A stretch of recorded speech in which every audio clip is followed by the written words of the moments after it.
change up. They got amnesia, don't remember how they played us. They wanna knock me down, but somehow I just stay up. Look, straight from the mud like Ruby.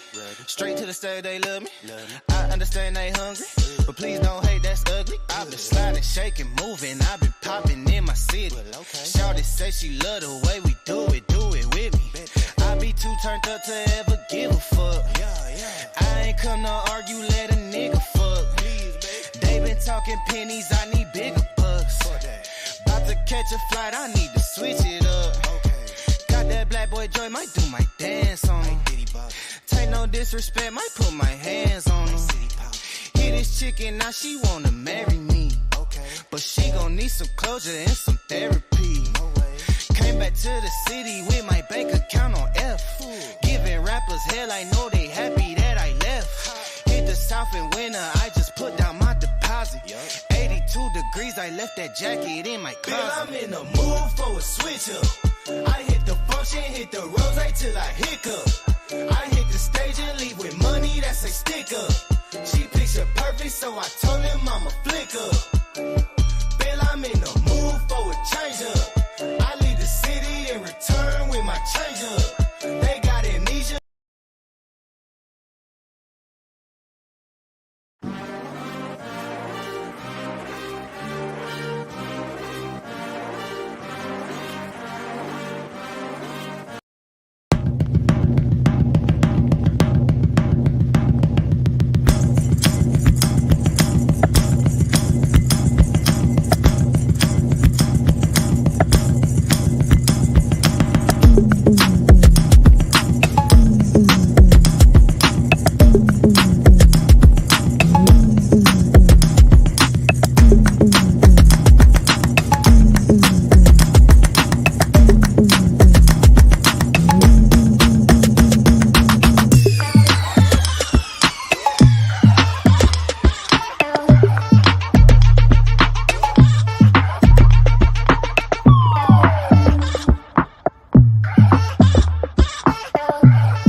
What's going on, everybody? What's going on? This is the One and One Sports Show. I am Dante. Hey, what's up, everybody? I'm Shawnee. And man, it's like it's the calm before the well. In some ways, it's the calm before the storm. Because I know for myself personally, I got a high schooler, so it's like I was running out before the show, just getting everything to make sure everything is right. Because start on a Thursday. But in regards to the sports world, we do finally get preseason football tomorrow in a large dosage. But they're kicking off a lot of games tomorrow. And I know a lot of people feel like once they see they just need football. They're so football deprived, they just need it. So for those that need it, some people gamble on it. I don't know how you gamble on preseason football. But good luck to you if you're doing that. So Shawnee, I mean, we got a lot. We still got some things to get into, even though things haven't got going. What you want to start off with tonight? I wouldn't mind. I guess I'm gonna go on some Cowboy stuff real quick because I was just listening to a podcast. Okay, so recently they lost receiver James Washington to an injury, and they have yet, as of to this day, filled the spot that he left. So as of now, there's CeeDee Lamb and Noah Brown. Because we don't even know when Michael Gallup is going to be back. I mean, they was trying to ask him, was he going to be back by game one? He literally laughed the question off. So you only have CeeDee Lamb and Noah Brown are the only two receivers that are currently on the NFL roster that I believe have had a catch in the NFL. Everybody else is just unproven. Yeah, they just unproven. It's just you don't know what to expect. So they basically you got the rookie Tolbert, yeah, and then everybody else I believe is undrafted. The only other person that was drafted was Simi Fioco. Yeah. I think he was on the roster. Yeah. Was he on the roster last year? He was special team, special teams. Yeah. And so my thing with it is, I know you can always say, go ahead and let the young guys see what they can do, but it's like this for me. Noah Brown, as someone said, he's somebody, and it's not something that you can take for granted. He's a guy that knows how to make a team. There's been plenty of times where he was the last guy, and I was expecting to see him cut, but he knows how to make the team, and he plays on special teams. And so he's a guy that, yeah, you give him an opportunity, but he has the pedigree from being from a big school. And I remember someone saying that, I think it was the game against Oklahoma. I don't know if it was in Oklahoma or was it in Ohio State. He had a huge game against them. I think it was in Oklahoma, and people were like, man, he's going to. Oh.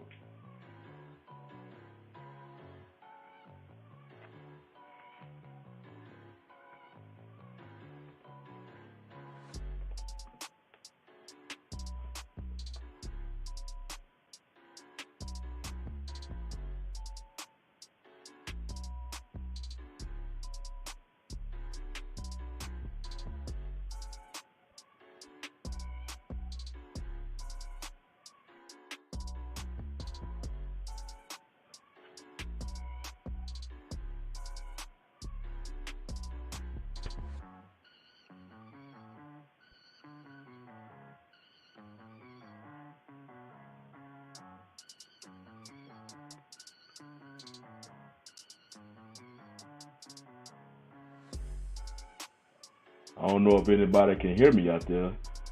Unfortunately, currently right now we experience some technical difficulties, so we're trying to get those ironed out real quick.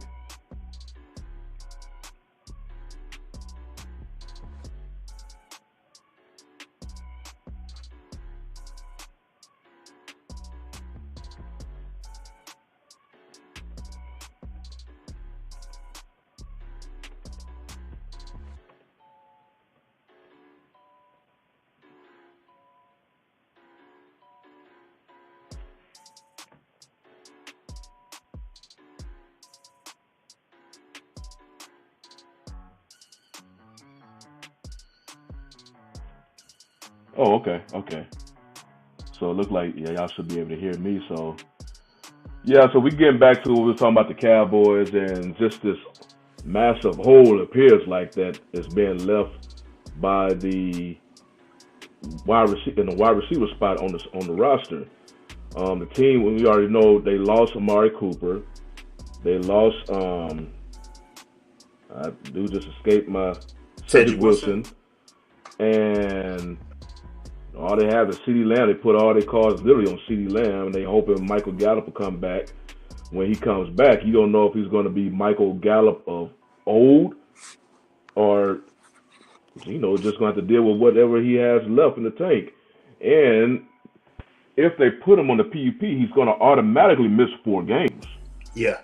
And you're going to hope he comes back by game 5. So we just don't know when. I don't want them to rush him. You know, it's a 17-game season now, so I don't want them to rush him. But you don't come back to game 10, so be it. Yeah, you never want to rush a guy, and I've heard people say that while you can come back and be healthy from an ACL, it's something that year 2 it's kind of like you're back and you're more improved. So I feel like it's a situation where I would sign someone now, and I would also sign someone off the waiver wire, like one of the veterans that are going to get cut. Like one of the rumors is Darius Slayton up in New York. He's a guy that has potential and has made some plays at times, but of course, quarterback play has been an issue. You got a new regime, a new head coach, and Brian Daboll coming in. You might not be his cup of tea. So and it's been rumored. So you might not have to give up much for him, but you may want to trade a late pick just so you won't have to get in the waiver wire line. Because if I'm not mistaken, the waiver wire is normally basically the same order what your record was last year. So once you go in and you put the wire, the Cowboys are probably later in that order because they won 12 games last year. So that's probably how that's gonna go. So why wait? Go ahead and give up a pick and get someone. I want to say Darius Slayton, Preston Williams from the Dolphins. Even though a guy like him is a guy that has had off the field stuff, so it's like I'm kind of cool on that because I was reading a story from John Jack Taylor of the Dallas Morning News, and of course you listen to his pod. He was making a story about wrote a story about how like the Cowboys making those second round picks, those risky picks. And you took a guy in the second round of Kevin Joseph. Not only might he miss games because of character issues and off the the incident he was involved in. He's not a starter, and he's not the slot where the slot is basically in today's NFL is a starter. He is the fourth corner and he plays on special teams. And it's just like, bro, you can't. In his second year, like he started like 1 or 2 games last year, and he looked good. But it's like you got a guy that can't beat out the incumbents. And you got off the field issues. So it's looking like you got another hole. And it's basically going back, you're going back to Jalen Smith, which that didn't work out. And, different guys like a Connor Williams, where at least he played, but it just wasn't good enough for you to give an extension to. They got to improve in that department. So I'm not going to kudos to them for signing like a guy like Anthony Barr. Like they got him at their right price, but now they have to spend some of that money in draft capital. Because you're getting a pick back from Randy Gregory. You're getting like a 4th comp pick back in their draft. So go ahead and spend a pick, spend a 5th, spend a 4th. You're gonna get it back and get another guy. Even if the young guys take off, like Simi Fioco, people were saying, "Hey man, he looks like he's a guy that's gonna make that jump in the second year and be a lot better." So why risk it? Give them somebody to compete against. Like Anthony Barr's not playing right now. He's on PUP, not because he's hurt, but they're trying to get him in football shape. Mm-hmm. So you would do the same with a receiver that you got off the street, unless you got him from another team, and he wasn't like off the street like a Will Fuller. So just integrate them in slow, let the young guys get the reps. But the interesting thing is going to be tomorrow. Tomorrow they're going to have the basically the live practice, basically the preseason game, and all the Cowboys are going to all the starters are going to get their work of going against the Broncos. And I'm interested because the Broncos, you can give them credit. I know they didn't make the playoffs and the coach got fired, but they set the blueprint of how to break the Cowboys last year. And they got physical with them. They dropped the coverage back, was running cover 2 and deep zones. Cowboys couldn't run on the front 7. And so that was the blueprint that other teams used and eventually knocked them out in the first round of the playoffs. So I want to see when it comes to getting physical, how's the defensive line going to do? They've been looking good up front, but are they looking good because the offensive line is deteriorating, or are they looking good because they've gotten better? Like a couple of the guys definitely put on some weight, put on some strength, and they physically look better, but how do you play with it? Because I heard someone say once, I think it was DeMarcus Lawrence, he when he came out of college, his year 2, he put on a lot of weight. So they were like, how do you play with that weight?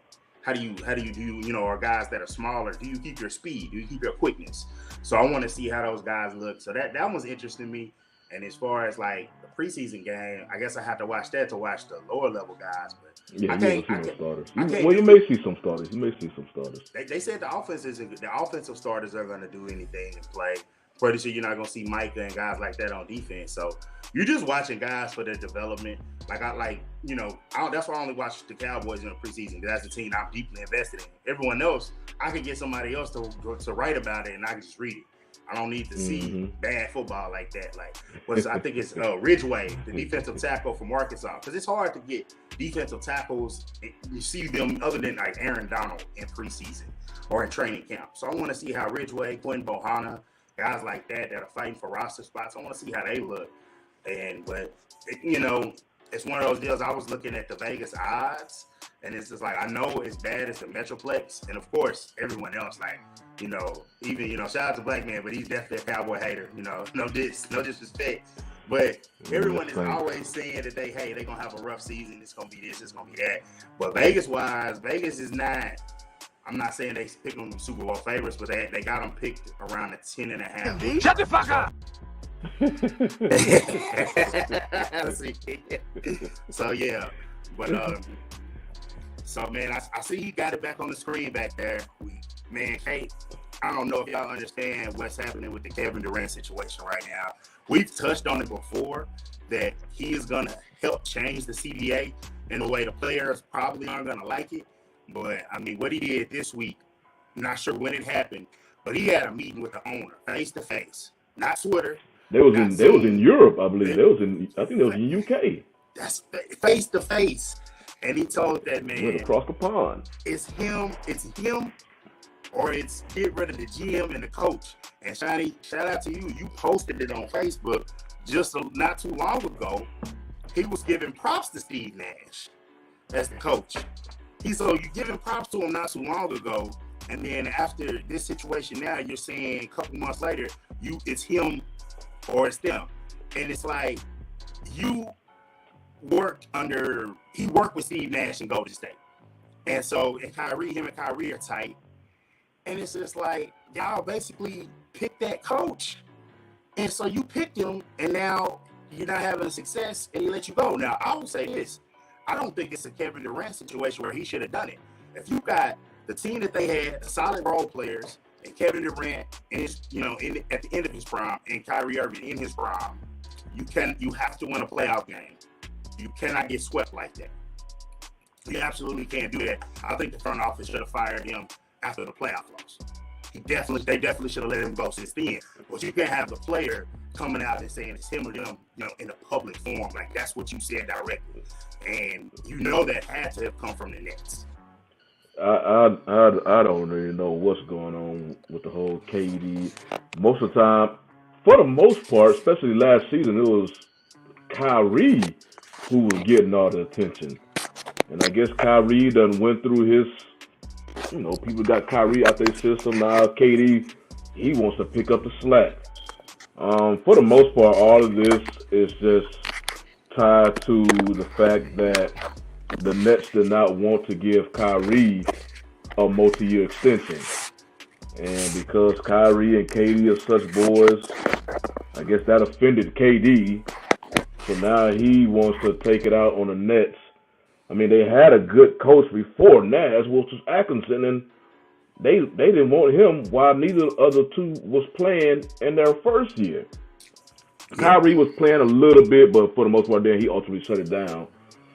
So I'm like, okay, you got rid of one coach already. He was a good coach. Because I believe before them two came, Brooklyn actually made the playoffs, and they had a nice showing. But, they didn't have no stars on the court. Yeah, Atkinson was and I want to say, I can hear your argument with that, but you got to at least give him a chance with both of y'all together. He's known as a player development coach.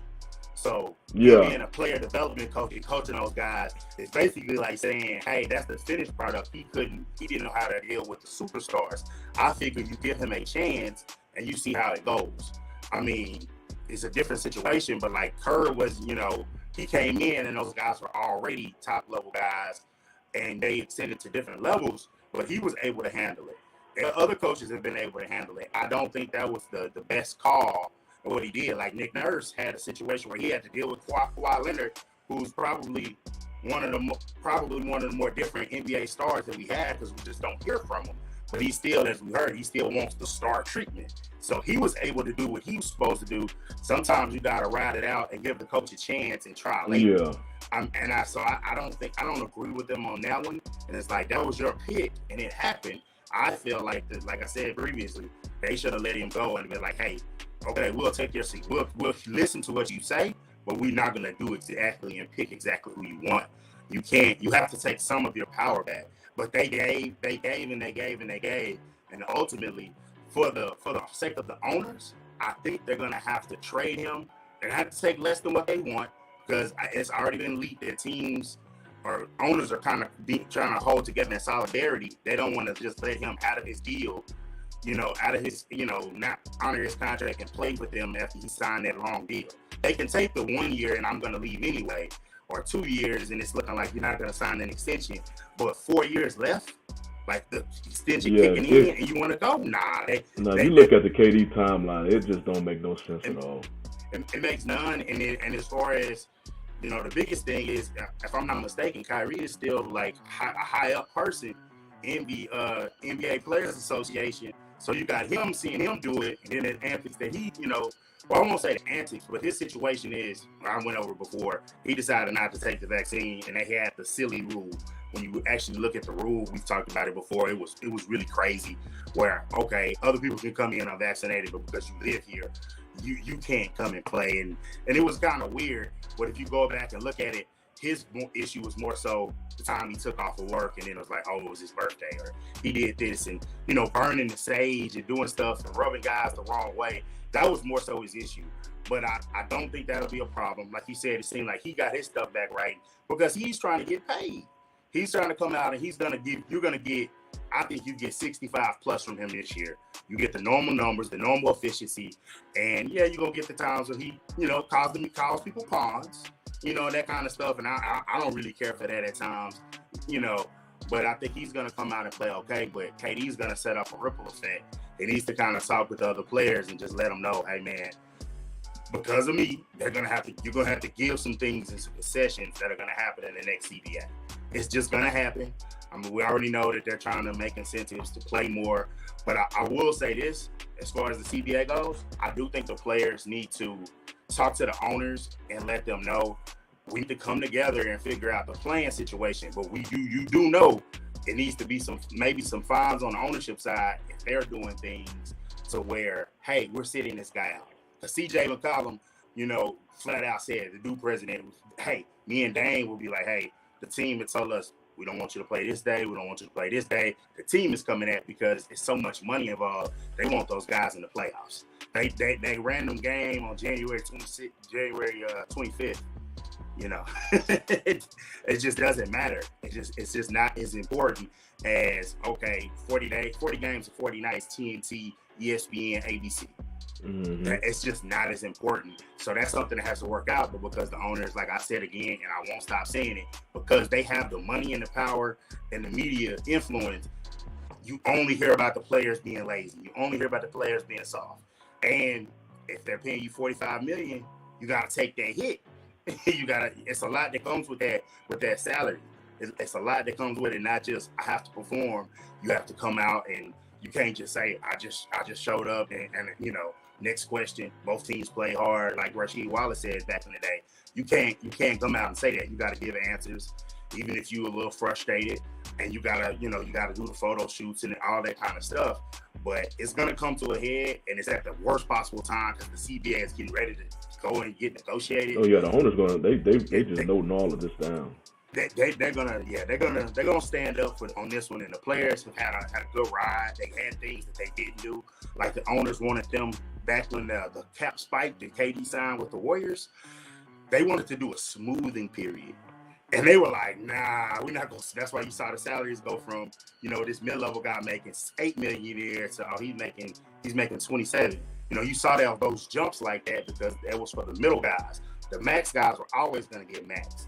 So they've done good things, and then in some way they haven't. So it's up to the guys to go ahead and push for better things and just be ready for a fight and be ready to go ahead and concede some things about playing more games and concede some things about honoring the contract. Because my thing is, you can always honor the contract, but some guys might need to go to LeBron route as far as banking on yourself. If you're not sure about this organization, but you want that money, go ahead and sign that 2-year extension. Put that pressure on the team and sign a 2-year extension. If they don't want to do that, then it's like, okay, you're going to have to let me walk. And then if you walk or then you do the normal route is, hey, I'm not going to sign back. Go ahead and trade me now, or I'll play the deal out and you get nothing. I think if KD even signed a 2 year, you with KD, he is Kyrie. Biggest thing is he has a tendency to place other things ahead of basketball, so you don't know, what games he'll play. He'll be there for the big games, but like you see this past season, he'll take off so many games, it will mess up the chemistry. Yeah. And he messed around. That's why you got swept. He was there for the playoffs. He played all 4 games. Yeah. But he got swept. The chemistry was gone. Chemistry was absolutely KD is unpredictable. And KD is he doesn't commit like to anybody. It started at OKC. People felt some type of way because you was on a good team and you was up 3-1 on the Warriors, but you decided to leave them. And people at that time was putting the blame on Westbrook. They were still giving KD a pass or putting it on Westbrook. So, because Westbrook, his playing style or whatnot. So people still was, like, why you gonna go to Golden State or whatnot? But it worked. Yeah. And I can understand him. Okay, I went to Golden State. Got a feel of a winning culture. Let me go, put my own 2 feet somewhere else and build that squad. I can understand, when he initially went to Brooklyn, and he wanted to build Brooklyn.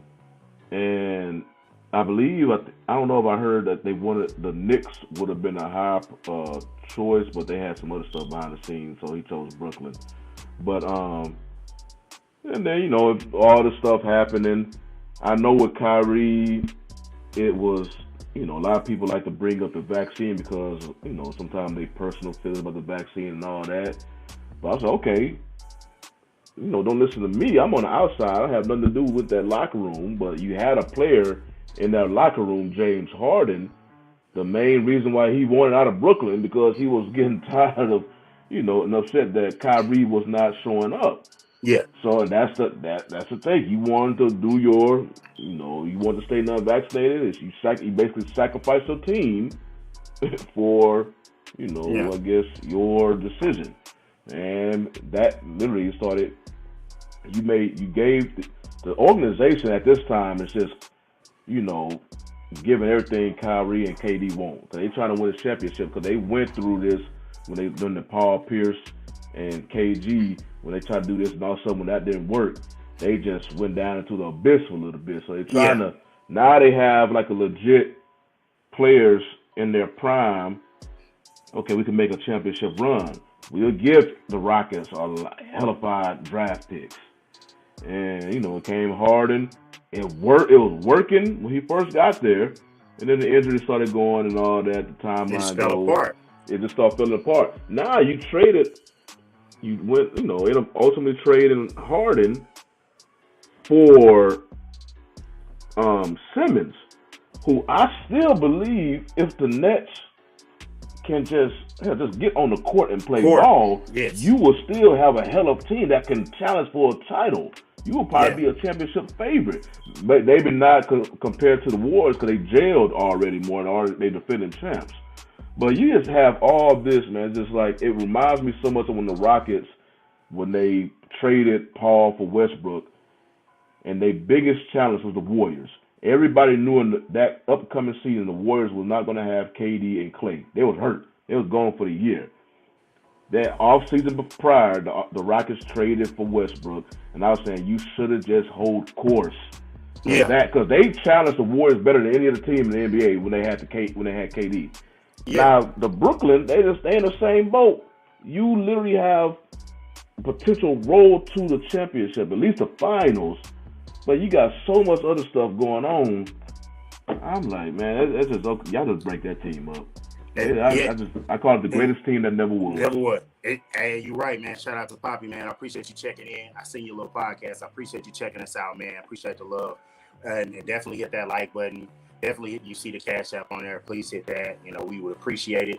But going back to it, take it a step further. I still feel like I know you want to play with your guys. I know that. I understand that. But I still feel that making that trade for Harden was too much.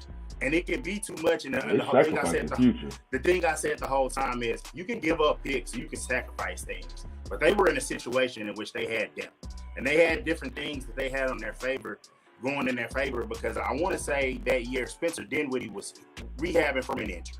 So he's rehabbing from an injury. And what you could have done is he had an expiring contract. They could have kept that team as is with just KD, a healthy Kyrie. KD was playing, he could have been playing at an MVP level. And you could have taken that team and used Spencer Whitty's, contract, used some draft capital, and you could have filled out the holes that you needed with your team defensively. Because you had Joe Harris, who is one of the guys who you listen to NBA people, and they say, hey, he can be okay. He's an okay defender. He's not a guy that's just going to be a hole. So he's a guy that can play a little defense for you, but mainly he is shot making. So he's got the shot making and spread the floor for you.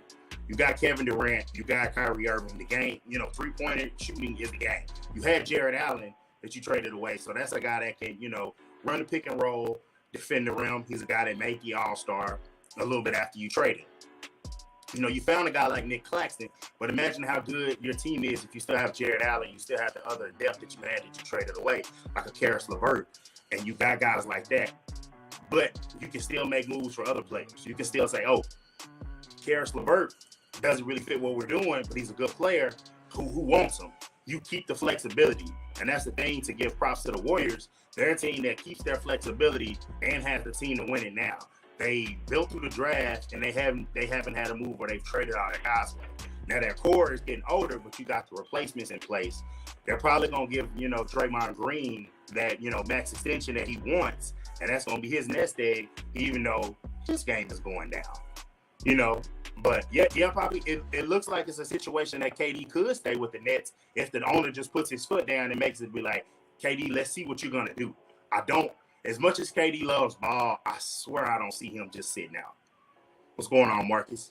Yeah, KD, he loves basketball too. He loves basketball, and he knows. You can see the conversations on Twitter. If somebody talks about, like they were talking about, finals performance and this or whatever, and he put his finals performance up there, I think, when they won 4-1, and he won that first chip. And so he put that up. I think he put that performance up there as one that needs to be respected. And I was like, he knows. Like even the commercial, the NBA 75 commercial, and he was just like, got his accolades, and he was like, "With still more room to go. Still more time to go." He's a guy that cares about his legacy and where it is in the game, and he will let you know every now and again. So it's like, hey man, if he comes back and plays with Simmons and things you got to deal with, it's gonna be a headache for Nash, especially with, and I know y'all feel like he's coming back. It's kind of tough for him to come back, and it publicly came out that he didn't want the coach. That's tough to come back from, and you've demanded a trade twice. So I still see it a possibility that you could deal him, and if you deal him, you got to deal Kyrie. And I'm not just saying it because where Kyrie wants to go, but it's a situation where I don't see how. Well, I mean, they used to toxic situations, so they might just do it. I mean, you have to deal with Ben Simmons and his unavailability and his mental mistake. That is a guy, the last time we seen him play ball, he passed up a layup, and they had to take him out in the fourth quarter because he was scared of getting fouled and missing free throws. So that's a guy that you're counting on. Kyrie Irving, we've already spoken to that ad nauseum about his situation, even though I feel like he's gonna be a good citizen this year. But once he gets that max deal, good luck. And then you got KD, who doesn't want to be there, unhappy with the coach, unhappy with the GM.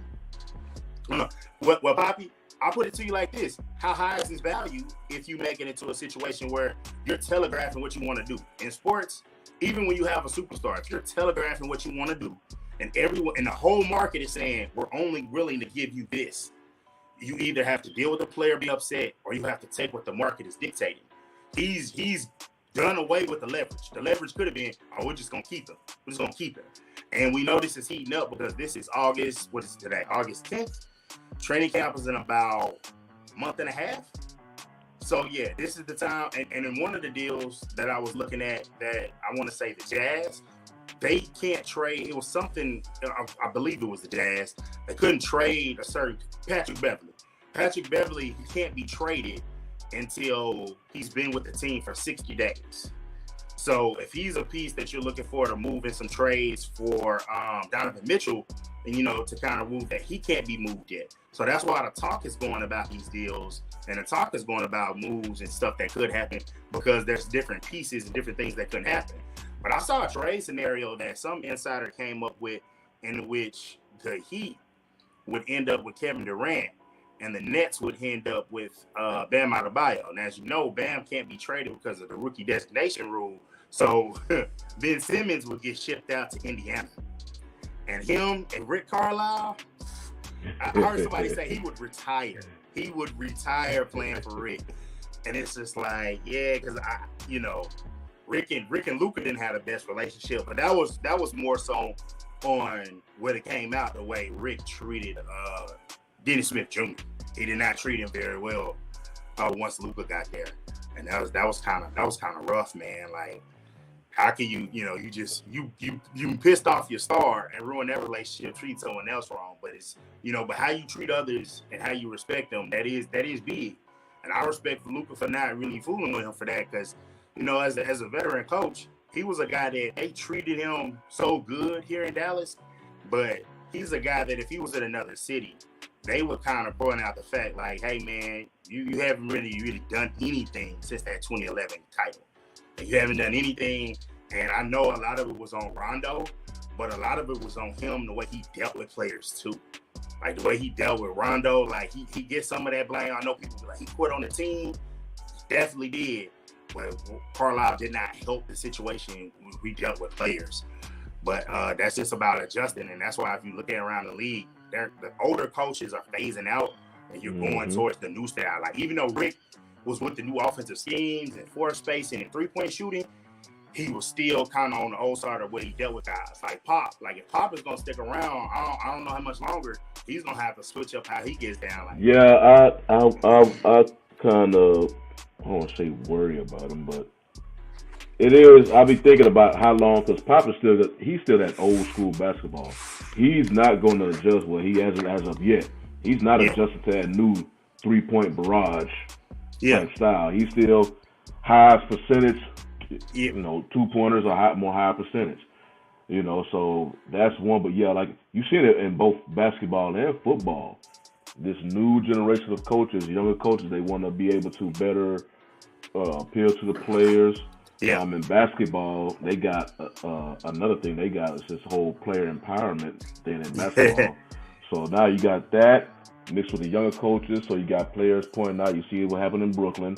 Players, even though you listen to some Brooklyn fans, they will be adamant that KD did not choose Nash. I'm like, I don't care if the dude actually signed Nash. When they say choose your coach, and he signed Nash or gave him the nod, yeah, I'm cool with Nash. He agreed to have Nash. Him and Kyrie had no issue with Nash being a coach, because they came out prior to that saying we don't need a head coach. Yeah, so, Kyrie definitely said that. Yeah, but I think you just see like an influx of all these new younger coaches. That's why with the Lakers, with Darvin Ham instead of the older traditional, love the move, the bigger names. Yeah. So I like it. Because it's a different time in the major sports now. Different personalities. This generation, they're a whole lot more. They got a whole lot more flash to them compared to back in the day. So you need a coach in basketball, football, and baseball, the manager that can relate to these younger players. So these old school dudes, they're not changing. Either you're gonna have to change or not. Marcus, what's going on, man? What you got to speak on, man? What's up, guys? I'm just giving it just some support. Y'all be holding it down, Man, I appreciate it, bro. I appreciate it. I know. We was figured. I appreciate you showing up, because I know I was like, man, I got a basketball topic. I know Marcus he's gonna feel about it with KD and everything. But I don't know, man. The only thing is what's killing me, and I'm glad football is here so I can focus on that. I'm trying to get ready for my fantasy football and everything like that. Like, I'm only doing like 3 leagues this year, because I get fantasy crazy. I accidentally joined a random league with some guys, but I don't draft it. But my roster was sweet, So I just played the league. Didn't know a guy. I was like, man, I'm getting ridiculous. So I'm just doing 3. I'm doing 2. Yeah. I'm trying to do at least 2. But my thing is that betting the main pool one, money, man, is pretty good. Yeah, they keep bumping up the price. I try to keep my leagues, whatever I join. Okay, this is how much I'm going to spend to join these leagues. You know, that is so on, but they keep bumping up the price. Hell, that's the only league I can afford. Yeah. So I'm like, oh, I'll just do one. We doing the money for the first time.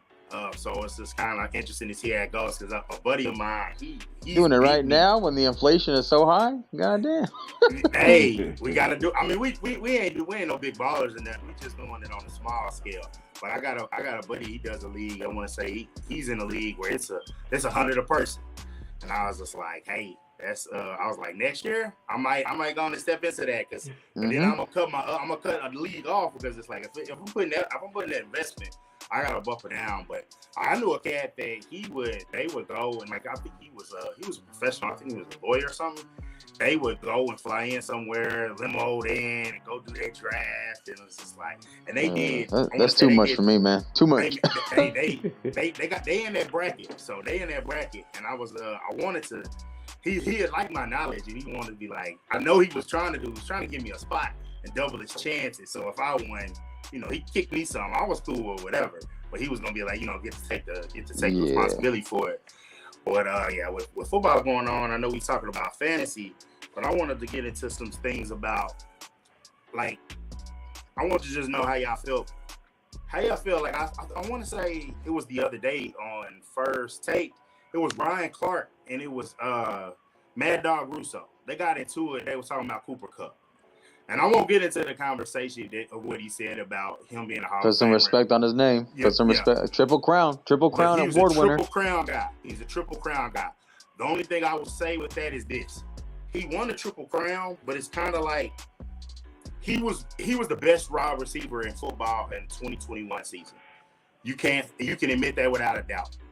But you can tell by the contract he got. He got a contract extension, and the contract extension that Devontae Adams got. Devontae Adams is the best in the league, period. He may not have had as good as a season as Kupp, but I don't think it's disrespectful to say that, hey, Kupp is up there. He's fast rising. But when you get to guys I would want to take ahead of him, it's a couple of guys I would take ahead of him. And the one thing, because I will be honest, one of the biggest reasons, and you can say he got a better quarterback, but he also got a quarterback that when he likes a guy, he feeds him the ball. Like, yes, everyone would feed the ball to Calvin Johnson. But after Calvin left, there were other guys that he would just feed, like Golden Tate, that weren't on that level of player, but he would just feed them because that's the kind of guy he is. He's going to get locked in. He's going to find his guy. And that's where, Stafford gets in trouble. But I commend him for the year that he had, but I don't think it's anything wrong with, like, Ryan Clark saying, like, hey, he's on the level of these guys, but it's like an upper tier class that is just like he's got to do it again. There's nothing wrong with football saying, even though it's like it's a sport that if you have 2 great years in a row, you kind of solidify because there's no guarantee that in the third year you might not get hurt. But it's a guy like if he can give me another monster year again, I'll bump him up some more. But I think with getting Allen Robinson, that's a guy they're gonna try their best to take away Kupp because they've been able to see him from film for a whole year. They're gonna try to take him away. All time last year. They did, but they had 6 months to. When they get them 6 months to look at it, the better defensive teams will throw some wrinkles at them that they haven't seen. But I want to say Stafford's good enough. He's gonna go to Allen Robinson because he's definitely a guy that can go up and get the jump ball, and he's gonna win those 50-50 balls. And he's a really talented player that's never really had a good quarterback. Well, cause I agree. Cooper Kupp, Stafford gives him his targets. Yeah, that's one thing he gonna get from whoever Stafford deems his number one struggled receiver, at that. They gonna get their targets. Now Adams, usually I'll look at Kupp and like compare his targets to everybody else. Like, yeah, it's higher, but I think it wasn't higher than Adams. Rodgers was. I think you look at the percentage of the offense for the Packers, it was so lopsided on Adams. Yeah. I was just like, okay, because to me, especially when it comes down to which receiver is better than this, or you're trying to call this receiver top receivers, only one I'll put like that if they just got some unique ability, some game changing, like DeAndre Hopkins' hands. I think he has the best hands in the NFL. His catching radius. If you don't touch the ball before it touches his hands, it's caught. And then you have a receiver like Tyreek Hill, who strikes fear in the defense. You don't even want that dude to touch the ball because not only he's fast, he's quick. He would just shake his way out of all that and just take it to the house. Devontae Adams is like the Andre Johnson back in the day, just a good receiver. Speed, hands, just total package, route run. But still, when it comes down to just receivers, it just all depends. I always rank receivers as tiers. I can't put them as you the top receiver because it all depends on who's throwing you the ball. Only one I was really impressed with was DeAndre Hopkins when he was had them 4 years with the Texans, and he was putting up numbers, and he didn't know who was going to be his quarterback the next season. So you can't say like a receiver like Michael Thomas or Devontae Adams, will they put up the same numbers in Houston that DeAndre Hopkins was with those level of QBs. And both of them have Hall of Fame quarterbacks majority of their career. So when I look at that, Cooper Kupp, 2022, best receiver in the game just because his numbers said so. 2023, there may be another receiver come because their quarterback just feeds them the ball so much, they will produce, more numbers. So it's just receivers, it's that they depend so much on a QB. I just can't flat out say you are better than this guy. You also got to have a decent O-line too, though. Who's that? I'm saying, you also got to have a decent O-line because that's what the whole package. Because back in the day when they're looking at Tom Brady, remember that O-line had all Pro Bowl linemen. They had Pro Bowl linemen on his freaking starting offensive line. Yep. And then you have the receiving core, which at the receiving core he had. It was just okay. Well, hold on. Deion Branch was not just an okay receiver. He was in his prime. Deion Branch was a threat, and then Randy Moss. He was a threat. Hold on, Deion Branch, and then he had Randy Moss. Then you had Wes Welker. Wes Welker was the golden standard of a slot receiver for a slot. And then that you was had the only time he had like a core like that, which I don't know. Yeah. Well, I don't know why I guess because they were able to win with defense, they took that away. But when he had Welker, Dante Stallworth, which was a speed threat, and Moss, who as a speed threat, they were unstoppable. Of course, they end up having the two tight ends, and they went to that style and teams. Right, because they had Rob Gronkowski and they had Benjamin Watson. He had. Brady had his receiver. Then he also won a Super Bowl with literally people can barely name the receivers to this day. So Brady is a great quarterback. So you give him great players. He produced an undefeated regular season. Yeah, he just lost to a team that had his numbers some weird way. And can I mention something when we talking about his receivers? And this is the reason why I say. Someone was championing, and I don't know why, and I know they're going to do it again when he's been retired for 5 years. They were trying to do the Julian Edelman because of what he done in the playoffs as an argument to make it. And I want to say, even in baseball especially because it's so hard to make the playoffs, you don't see guys champion too much, guys that had great regular season, postseasons, but not more such the regular season. It's about your total body of work. And I think baseball, even though I think they're too hard, they're probably the best at the Hall of Fame. Football is second, and basketball, they should have made a pro basketball Hall of Fame. And I'll get on a tangent about that at another time. But as far as Julian Edelman and his numbers and him being a Hall of Famer, it's absolutely ridiculous. This guy's never been an All-Pro. And I do think that football, in a way, they are getting into a zone in which they're doing too much. I do believe football is one of the best things that as Americans that we do, per capita. We produce so many guys that can play at a high level. Yeah, it may seem like there's a lot of people in the hall, but you are playing 22 people on the field at any given snap. And at that time, especially when you get to those playoff games, there are a lot of all-pros and future Hall of Famers. Yeah. When you go back Edelman definitely belongs in the Patriots Hall of Fame, right? No one's going to take Patriots Hall of Fame. But I don't know if he's in that upper echelon as far as like the Calvin Johnson when he was dominant, right? Or Andre Johnson. You knew it off the job. You knew it. However, the thing with that is what this is going to go back to Cooper Kupp, right? Because I want to take a full circle. Mm-hmm. Cooper Kupp had Jared Goff. They went to Super Bowl, but they only put up a field goal and missed the other field goal or two. And then on top of that, but that just goes to show that Cooper Kupp had multiple seasons where he was a stud. I can count 3 seasons where he was a stud. 3 seasons. Yeah. And he's had years. And he was hurt, right? For one of the years, he was hurt. Yeah, I want to say the Super Bowl year he got hurt, and that's what changed in their offense because that was a guy that Goff depended on, and they still had Robert Woods, and and they had Todd Gurley. They had Gurley when he was healthy at the end. Right. I know he gashed the Cowboys in the playoffs, and that hurt. Like, oh man, he gashed us, and I remember he did the double feed me, and it was just like, oh man, it was crazy. But sorry, man, Texas.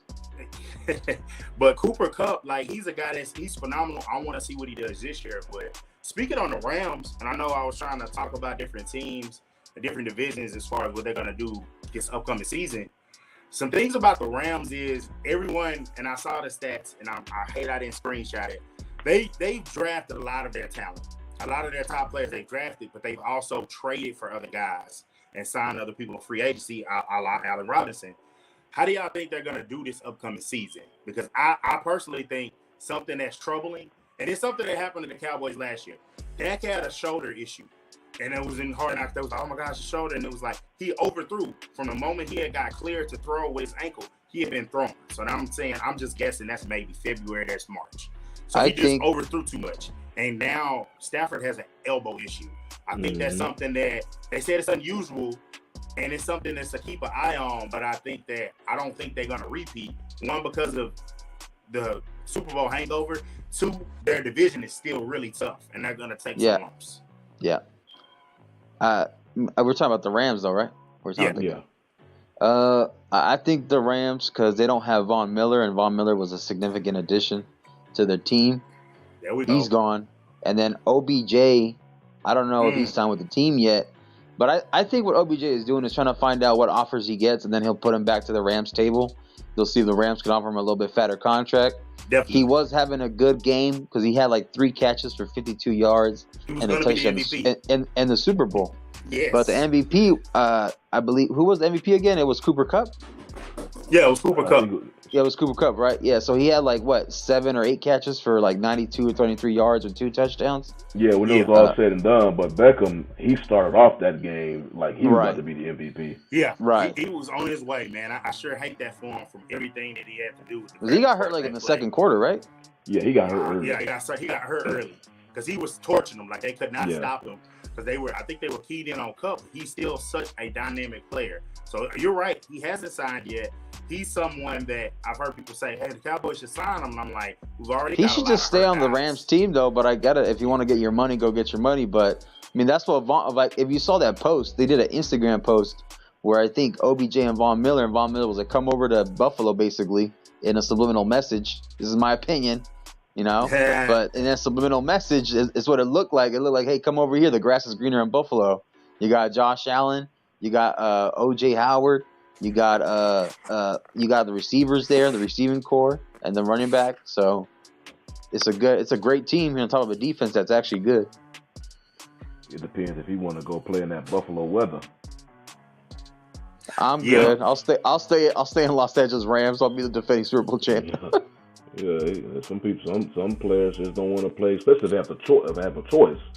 They don't want to go to some team because they just they're not in the best conditions that will affect their performance on the field. So it depends.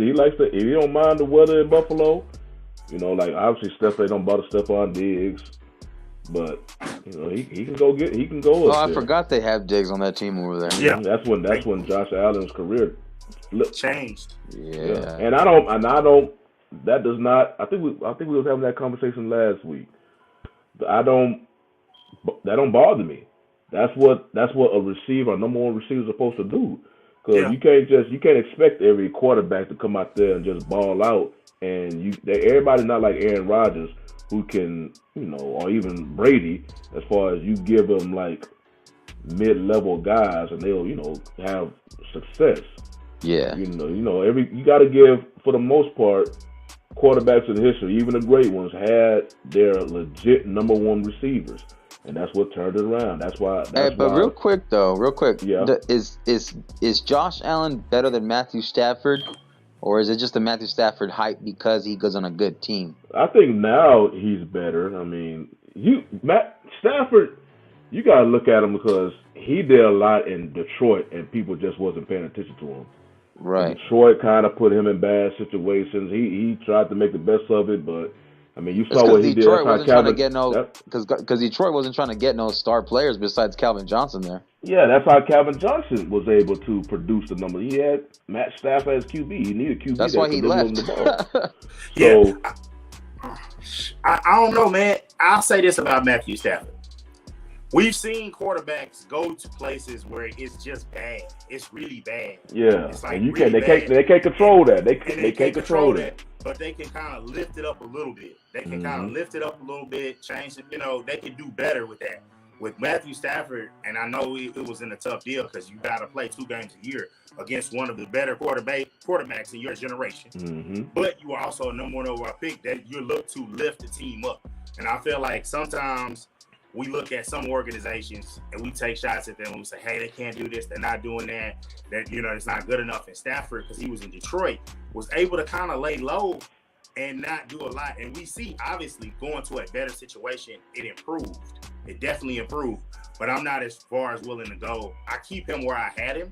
And I do think Josh Allen wasn't a guy that I was high on.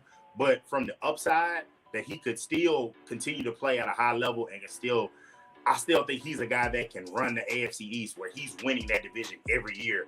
And once you get to that position, then you get to the talk for, he can get the number 1 seed because he can beat the teams in his division and he's good enough. He can beat a few other games. He wins the division, you know, by a tiebreaker because he beat the number 2 seed. I do think he's a higher level than that. So, and he started on a team that was at the flat bottom or near the bottom. Not as bad as Detroit. I don't want to say that how bad Detroit was. See, the Bills were not that bad, but they hadn't won a playoff game in a really, really long time. No, excuse me. I think Tyrod Taylor broke that streak. So excuse me. But they were a team that hadn't had a lot of playoff success. Weren't, you know, the best situation. And they made the right trade for Diggs and they elevated themselves. So I still put him above them, but I give Matthew Stafford his respect that with a good organization. And that's why I say Cooper Kupp is the top 3 receiver in the league or top 2. Okay. Hey, like Shawnee said, if that's your cup of tea, I won't really disrespect it. 2 guys that have my attention that I'm ready to put them in that top list. I just need another. Really, Jefferson, I really almost don't need another season, but Jamar Chase. Jamar Chase is a guy, when I saw him at LSU, nice. I was like, who's him? I was like, LSU got another one they put, and they was like, nah, bro, he's a sophomore. I said, he's a sophomore. And I was like, well, he's better than Jefferson because in college, Jefferson was really good, but I didn't see what he did in the league. I didn't see this. I know some LSU fans might say that they did, but obviously a lot of scouts didn't see this, you know, because he went lower and they may have been wrong. And he just, I guess because he was in a situation where Chase was there and others, he wasn't able to just ball out on the level like this. Like, you know, because Chase was the guy that, even with all the other talent, he still won the Biletnikoff. He still was one of the baddest, you know, and they was just throwing it all around a lot with a great quarterback, one of the greatest college teams ever. But, yeah, man, I think I'm ready to put Jefferson and Chase up there in that spot, but I just need to see more. And, you know, and that because, hey, man, Chase, he's coming in and hit the ground running. And Jefferson, he's ready to, you know, I'm thinking, like, I like what he says when he was just like, I think I'm the best in the game. And Coop was like, you know, he said, I feel like I'm better than him. He was like, hey, I respectfully disagree. I like it when guys feel that about themselves because that's one of the biggest things that bothers me. When you ask a guy a question, an athlete, a competitor at the professional level, do you think you could compete with this person or that? What are they supposed to say? Like the whole Gobert and Shaq thing. Just, I know it's off topic. And he was just like, yeah, I think I could beat him. What he's supposed to say? Shaq will destroy him. Shaq will freaking dominate him. But if you are Rudy Gobert as a person, or are you gonna say, yeah, he would destroy me? I'm not gonna say that. As a competitor, I'm not gonna say that. And let's just be real. He's too skinny. He's a thin Frenchman. He's a thin Frenchie who eats a lot of snails. Yeah, I mean definitely. Yeah, he would, but it's just one of those deals. You don't say another guy's just gonna beat you.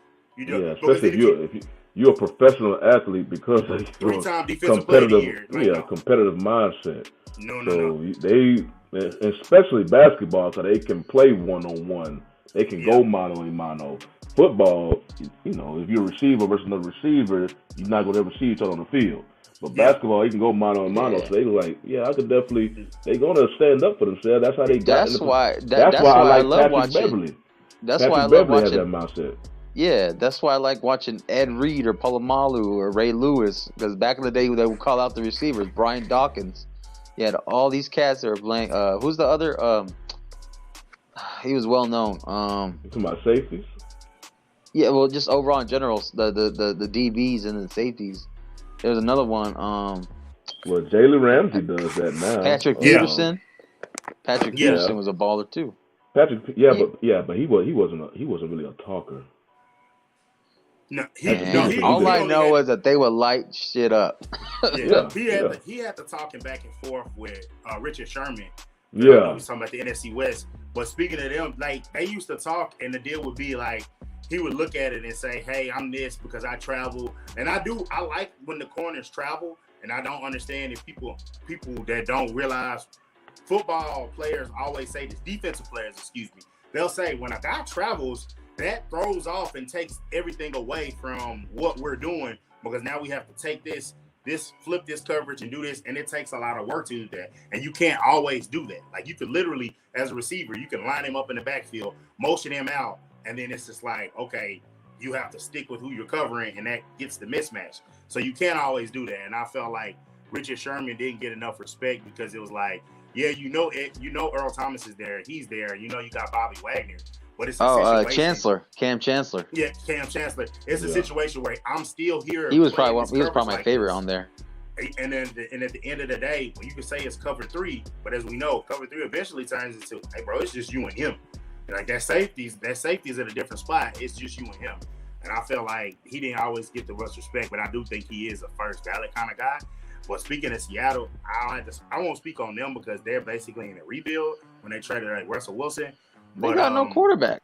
That's what I'm saying. They traded Wilson. They're going to be in the sweepstakes to get one of these. This is supposed to be one of those really good QB drafts in 23. But San Francisco's in a weird spot because they still have a championship-ready team, but you're giving the keys to a young quarterback, but you got a great talent in Deebo Samuel. You got a great talent in George Kittle. You still got a quality offensive line, and you still got Shanahan, who's a solid coach. So it's like they're a team that could compete, but you don't know what you have a question mark at quarterback. So I still think they're a team that's gonna push for a playoff spot. It's just like the Eagles. It's just like the Eagles. If you look at their roster, they can compete. Their biggest question mark is Jalen Hurts. Jalen, and their biggest question mark is Trey Lance. And I think what they have to do is they have to find a way to trade Jimmy Garoppolo before the season starts. They have to. Hold on, Mike. He said deep thirds definitely become one-on-one. Yeah, it becomes one-on-one. And so a lot of times his picks wasn't with the safety over the top. That was him mano-a-mano with that guy. He just wasn't a burner like that, and he didn't go and travel. But it was like he's if you look it up and put up the all pros, his resume is it's up there with a lot of the elite guys. But, my bad. I forgot Bob Sanders. He played for the Colts. That guy too. He was a stud. He was a solid player. Definitely a stud. So it's like I feel like the 49ers are still going to be in that playoff hunt. It's just how many games are they going to lose against tough competition because they got a young quarterback. But it's a team that defense could probably, which defense, and I'm going to say this a lot, defense is tough to translate year over year. But one thing that can always translate is pressure. If you get pressure on the quarterback, which they have the horses to get that, and they got a guy, Fred Warner, in the middle of that defense who can cover, can run, stop, complete linebacker, one of the best in the game, is paid like it and deservingly. So that's the team that is going to fight, but it's just like, are they going to slip a little bit? I still think they can be a wild card, but it's like picking a wild card right now is kind of tough because they're there. And you have the Cardinals who they got the quarterback locked in, so that drama's over. But they added Marquise Hollywood Brown, a good deep threat, got rapport with Kyler Murray, played at OU together. But no DeAndre Hopkins for 6 weeks for the PED suspension. Yeah, so he's going to be out of there. That's a tough one. And so that's one thing that if I haven't seen that schedule, if they play them early. Wait, who's going to be out for a while? DeAndre Hopkins. He even though it wasn't by great amounts at all, but they still found trace of it. He violated the PED, so he's gonna be out for the first. Oh yeah, games. man, I forgot about that. And if you remember last year, the Cardinals, they started, falling down, because he was hurt. Exactly. So, what's up, Jay? I see you logged in. I appreciate you checking us out, bro. Coming in here, man. Because you're the dream of getting what's his name, Donovan Mitchell or KD is looking like, man, y'all gonna have to figure something out over in Miami if y'all was trying to do that. Because it's looking like he still wants to go. It still wants to Donovan? go. Yeah, he's still like Donovan. He's played it the right way, where it's just like he hasn't said anything. But he shouldn't say that. The team is trying to say something. Hold on. So I think when San Francisco will trade starting quarterback, that's why nobody wants to. Yeah. I mean, Army V, when you have a guy already, and you especially in NFL, if you tip off your hand, except for with quarterback, people normally don't want to give you nothing. But if Garoppolo wasn't off that shoulder surgery, I think somebody like Washington still should have traded for him, because Wentz, it's already been reported he ain't got it. He ain't got it. And I know I don't know what happened to Wentz. Yeah, I know we got a couple of minutes here left, so I'm just going, as far as the recap the NFC West, I think the Rams still finish at the top.